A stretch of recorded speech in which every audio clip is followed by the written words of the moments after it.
en una perspectiva bien regional, porque tanto ayer como hoy vamos a tener la participación de historiadores, ponentes muy importantes, tanto de nuestro país como de las provincias argentinas que nos han acompañado.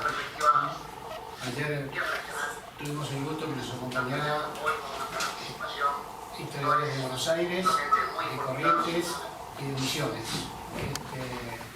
Bueno, y hoy vamos a iniciar con Ana Frega, que ahora la vamos a presentar, casi como nuestra madrina de por vida, del Centro Artiguista. Estamos cumpliendo con el objetivo que nos trazamos, profundizar el pensamiento artiguista y llevarlo a todos los ámbitos que nos sea posible, desde los centros educativos a los ámbitos familiares. Porque hoy hay mucha gente escuchando este seminario en su propia casa, quizás con sus hijos, eso nos hace muy felices.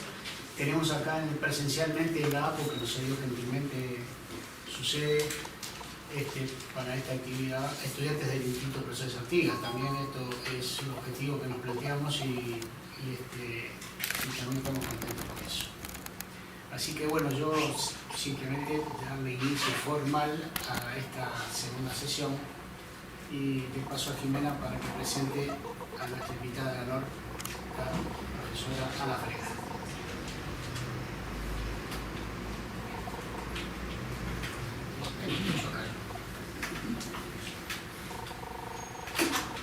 Bueno, vamos a ver.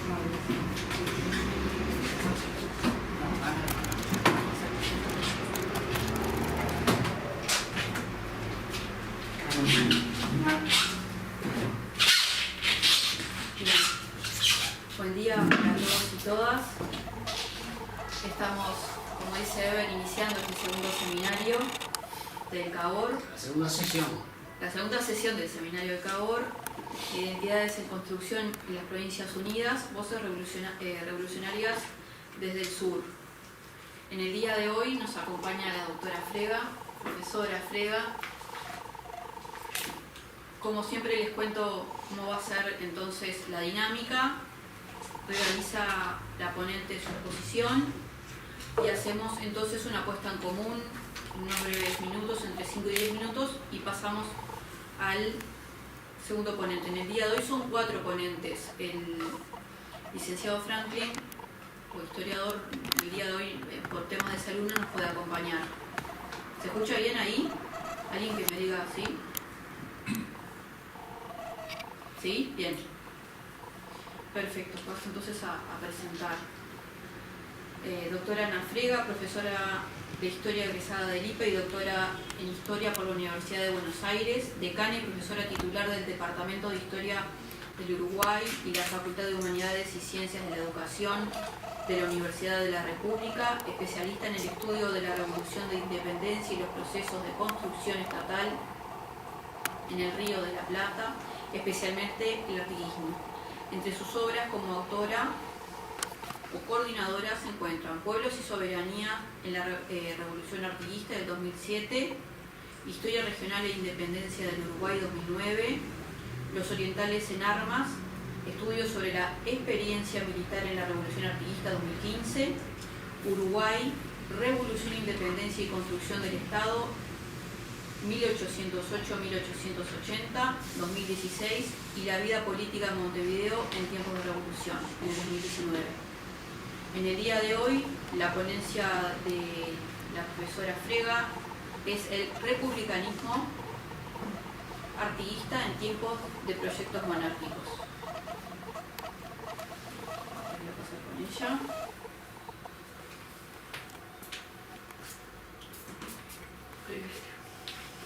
Entonces, hablo por acá, sí.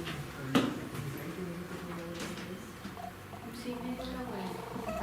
Ahí tapa el proyector con la computadora. Ahí. Ahora sí. Yo me corto.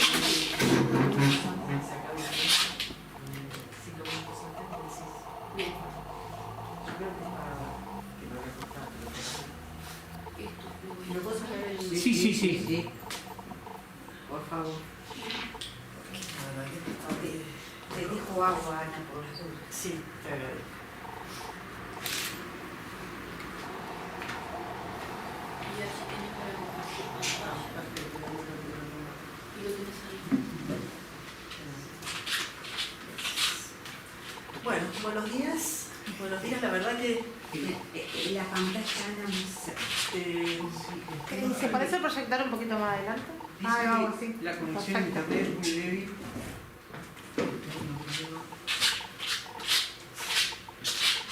Ella está conectada. El problema somos nosotros. Vos Bueno, en mi caso no me conecto, no sé, a ver, los chats. estás conectada. Sí, sí. Tú estás conectada. Pero por la duda que los chats sean un problema de algo. No, buenos días. Bueno, entonces, sí, buenos días a todos. La verdad que es un gusto poder tener una actividad cara a cara, además de tenernos a través de la pantalla y compartir a un ámbito más amplio. Para mí la APU es mi casa, así que realmente me siento muy bien. Y lo que pensábamos trabajar hoy, como anunciaba Jimena, tiene que ver con el republicanismo en tiempos de proyectos monárquicos. ¿Y por qué escogimos ese tema? Porque hablamos de soberanía, hablamos de independencia, hablamos de federación, confederación, pero también hay otro concepto que si bien en las instrucciones de 1813 aparece al final, ¿no? Ese artículo 20 donde se promoverá la forma republicana, etc., en realidad va a tener una mutación, va a tener un cambio de sentidos con la revolución, y donde además el artiguismo va a aportar una concepción que uno podría señalar de síntesis entre distintos conceptos de república.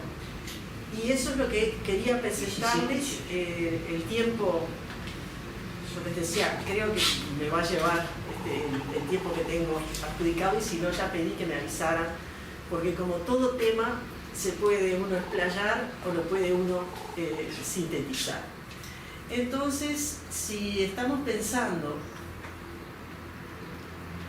en el artiguismo, decíamos, y ese republicanismo que el artiguismo va a plantear, la primera cosa que tendríamos que detenernos es en qué se entiende por república y por qué vamos a decir que el artiguismo hace una síntesis de distintos conceptos de república que circulaban.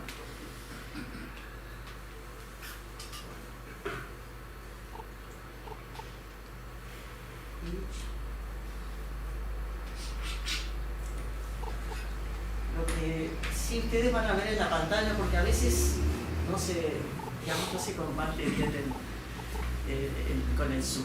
Entonces, si nosotros pensamos en lo que era el concepto de república hacia 1737, es decir, antes de la revolución de las colonias inglesas en América del Norte, antes de la Revolución Francesa, antes de la Revolución Hispanoamericana, la república tenía, bueno, un sentido como forma de gobierno, o sea, ya desde Aristóteles, ¿no? Si la idea de señalar una forma de gobierno de esta naturaleza, que está asociada, ¿no? En esta definición de 1737, ya está asociada que, a diferencia del gobierno monárquico, la república es el gobierno de muchos, ¿no? Esa sería como la primera acepción que aparece en el diccionario.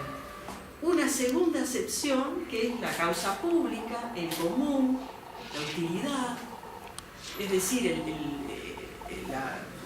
la república como el buen gobierno también. Después, por extensión, algunos pueblos que se llamen de esa manera, y la república literaria, es decir, el lugar donde ya en el siglo XVIII, cada vez con mayor fuerza, se generaban esas tertulias, se generaban esas reuniones donde se discutía, que se podía discutir sobre temas literarios, pero siempre se colaban los temas políticos, filosóficos y demás. Ahora, esta definición, Georges Lounet, en el diccionario políticos y de conceptos políticos y sociales en Iberoamérica, del proyecto de la red de Iberconceptos. Estas definiciones de la Real Academia, Georges Laumné las vincula con definiciones en Francia y en Portugal, que a nosotros también nos sirven. En Francia, por lo que va a ocurrir, ¿no? Décadas más tarde, y en Portugal, bueno, por los vínculos que Portugal tiene con el Río de la Plata y demás. Y lo interesante de esa comparación que hace Georges Laumné es que en el caso de Francia aparece esta idea de república y digamos el adjetivo republicano asociado a amotinamiento. O sea, no es ese bien público, el bien común, sino que el republicano también podía ser utilizado como una denominación acusatoria para ciertos grupos. Lo que también, y en ese caso, dice Laumné, lo utilizaban para reafirmar de alguna manera la política que en Francia se había tenido con los hugonotes en el siglo XVI. Es decir, ahí republicanos no comulgaban con la monarquía.